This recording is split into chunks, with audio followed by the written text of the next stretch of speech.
দীপক আজি বিজেপিয়ে যি ৮৮জনীয়া প্ৰাৰ্থী তালিকা ঘোষণা কৰিলে আৰু এটা সমষ্টি চিচি বৰগাঁও প্ৰাৰ্থী ঘোষণা কৰিবলৈ বাকী আছে। চিচি বৰগাঁও সন্দৰ্ভত আমি খবৰ দিব বিচাৰিছোঁ যে চিচি বৰগাঁৱত প্ৰাৰ্থীৰ সন্ধান চলাই আছে। এগৰাকী টাই আহোম জনগোষ্ঠীৰ প্ৰাৰ্থীক প্ৰাধান্য দিব বিচাৰিছে। ইতিমধ্যে সাংসদ প্ৰদান বৰুৱাৰ পত্নীয়ে প্ৰাৰ্থিত্ব নোপোৱাটো প্ৰায় নিশ্চিত হৈছে, সম্পূৰ্ণ নিশ্চিত হৈছে।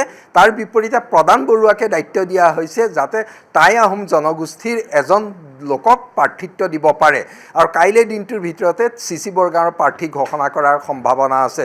দীপক, আপুনি উল্লেখ কৰাৰ দৰে এই প্ৰাৰ্থী তালিকা বিজেপিৰ নিৰ্বাচনী ৰণকৌশলৰ বহুবোৰ দিশ চাইছে। প্ৰধান দিশ তেওঁলোকে চাইছে যে কোন সমষ্টিত কোন প্ৰাৰ্থী সহজে বিজয়ী হ'ব পাৰে আৰু সেই দিশৰ পৰা, কাৰণ প্ৰায় সকলো যিসকল বিধায়কে প্ৰাৰ্থিত্ব লাভ কৰিছে তেওঁলোকৰ মুখ্যমন্ত্ৰী ডক্টৰ হিমন্ত বিশ্ব শৰ্মাই কৈ আহিছিলে যে তেওঁলোকৰ ৰিপৰ্ট কাৰ্ডটো ডাঙৰ কথা নহয়, তেওঁলোকৰ সহজে জয়লাভ কৰাৰ সক্ষমতা, কিন্তু সেইটোৰ আধাৰো ৰিপৰ্ট কাৰ্ডেই হয় এক প্ৰকাৰ। কাৰণ বিধায়কসকলৰ প্ৰাৰ্থিত্ব কৰ্তন যিসকলৰ কৰা নাই তেওঁলোকৰ বিভিন্ন সমীক্ষাই বাৰে বাৰে প্ৰমাণ কৰি আহিছে যে তেওঁলোক সমষ্টিত সহজে জয়লাভ কৰিব পৰাকৈ অৱস্থানত আছে। তাৰ সমান্তৰালকৈ প্ৰথমবাৰৰ বাবে যিসকলক প্ৰাৰ্থিত্ব দিছে তাত বিভিন্ন সমীকৰণ নিশ্চিতভাৱে দলৰ ভিতৰৰ সমীকৰণো আছে, কিন্তু সেইসকলৰ ক্ষেত্ৰতো দলে চলোৱা সমীক্ষাক গুৰুত্ব দিছে। তেওঁলোকৰ জনপ্ৰিয়তা, জয়লাভ কৰাৰ সম্ভাৱনা এইবোৰ দিশত গুৰুত্ব দিছে। তাৰ লগতে বিজেপিয়ে জনগোষ্ঠীগত সমীকৰণত বিশেষভাৱে গুৰুত্ব দিয়া পৰিলক্ষিত হৈছে। উজনি অসমৰ ভিন্ন জনগোষ্ঠীগত সমীকৰণত মিলাই তেওঁলোকে প্ৰাৰ্থিত্ব দিছে। উজনি অসমৰ জিলাকেইখনত পূৰ্বৰ বিধায়কসকলক যিসকল আছে তেওঁলোকৰ বাহিৰে নতুনক যাক প্ৰাৰ্থী দিছে তাত কিন্তু জনগোষ্ঠীগত দিশটোত বিশেষ গুৰুত্ব দিয়া দেখিবলৈ পোৱা গৈছে। জনগোষ্ঠীগত দিশৰ গুৰুত্বৰ লগতে তেওঁলোকে বিভিন্ন সমীকৰণ চাইছে।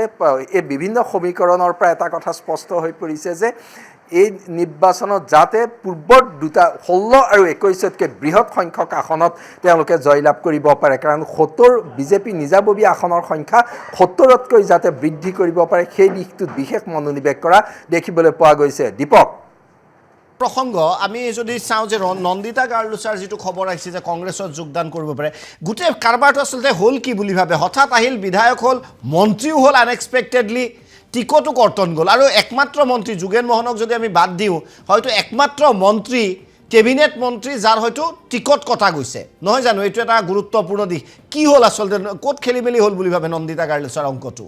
দীপক, নন্দিতা গাৰ্লুচা লোকসভা নিৰ্বাচনৰ আগৰ পৰা দলৰ যি সমীক্ষা চলিছিলে, নন্দিতা গাৰ্লুচাৰ এণ্টি ইনকামবেঞ্চি যথেষ্ট দেখিবলৈ পোৱা গৈছিলে।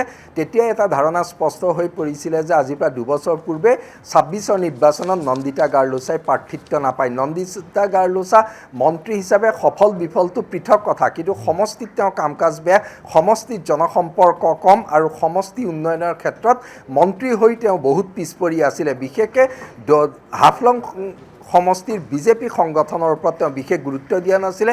দলৰ সংগঠনৰ দায়িত্বত থকা বিষয়ববীয়াৰ পৰা তেওঁ দূৰত্ব বজাই ৰাখিছিলে আৰু হাফলং সমষ্টিৰ জনসাধাৰণৰ লগত তেওঁৰ সম্পৰ্ক খুব ক্ষীণ হৈ পৰিছিলে। মন্ত্ৰী হোৱাৰ পাছত সেই সম্পৰ্ক আৰু ক্ষীণ হৈ পৰিলে। নন্দিতা গাৰ্লুচাৰ বিৰুদ্ধে এণ্টি ইনকামবেঞ্চি ইমান বেছি হৈ আহিছিলে যে দলৰ ভিতৰতে, আৰু আমাৰ হাতত থকা খবৰ অনুসৰি যিটো তেওঁলোকৰ সমষ্টি ভিত্তিক এটা মতদান লৈছিলে, সেই সমষ্টি ভিত্তিক মতদানত হাফলং সমষ্টিত সম্ভৱতঃ 73টা ভোট আছিলে, তাৰে হয়তো 69টা ভোটেই গৈছিলে নন্দিতা গাৰ্লুচাৰ বিৰুদ্ধে। অৰ্থাৎ নন্দিতা গাৰ্লুচাক প্ৰাৰ্থিত্ব দিব নালাগে বুলি ভোট আহিছিলে হাফলং সমষ্টিৰ দলীয় সংগঠনৰ ভোটৰ জৰিয়তে। কাৰণ এইবাৰ দেখা গৈছে যে এই দলৰ সংগঠনৰ মতদানৰ ওপৰত অত্যাধিক গুৰুত্ব দিছে কেন্দ্ৰীয় নিৰ্বাচন কমিটিয়ে। সেই দিশৰ পৰাও নন্দিতা গাৰ্লুচা পিছ পৰি আছিলে।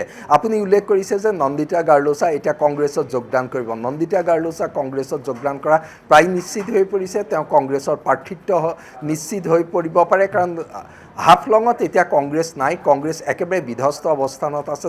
নতুন ৰূপ দিয়াৰ ব্যৱস্থা গৌৰৱ গগৈও কৰিব নোৱাৰিলে। সেইকাৰণে যিহেতু হাফলঙত কংগ্ৰেছ নাই, নন্দিতা গাৰ্লুচা কংগ্ৰেছ প্ৰাৰ্থী হোৱাৰ সম্ভাৱনা নিশ্চিত হৈ পৰিছে।